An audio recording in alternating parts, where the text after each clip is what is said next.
వెళ్ళిపోతుంటే నా కబాలన కాళ్ళ మీద పడి ఒకే ఒక్క క్షణం మీతో మాట్లాడచ్చా అన్నాడు. నాకు అతని ముఖం చూసి అతను ఏదో చాలా ఉత్కంఠతో ఉన్నాడని, ఏం కావాలన్నాను.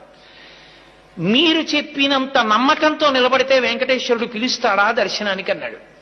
నేను హామీ, ఖచ్చితంగా పిలుస్తాడన్నాడు. నేను మీరు చెప్పినట్టు బతికి చూస్తానన్నాడు. అతను ఒక 6-7 నెలలు పరమ ధార్మికంగా చక్కటి జీవనం చేశాడు. అతనికి తెలిసి ఉండి వెంకటాచలం కొండ మీదకి వచ్చాడు. అతను వచ్చినట్లు నాకు తెలియదు. అతను కొండ మీదకి వచ్చి నాకు ఫోన్ చేశాడు. ఏమని ఫోన్ చేశాడంటే, నేను కొండ మీదకి వచ్చాను, మహాలఘు దర్శనం జరుగుతోంది, నిన్ను నమ్మి ధర్మాన్ని పట్టుకున్నాను, గురువుగారు చెప్పారు ధర్మం పట్టుకుంటే నువ్వు దగ్గరికి తీసుకుంటా ఉన్నారు, నన్ను కూడా తోసేస్తారా, నన్ను దగ్గరికి రానివ్వవా, నువ్వు నన్ను దగ్గరికి రానివ్వకపోతే ఇక నా శేష జీవితంలో ధర్మం పట్టుకోను, నువ్వు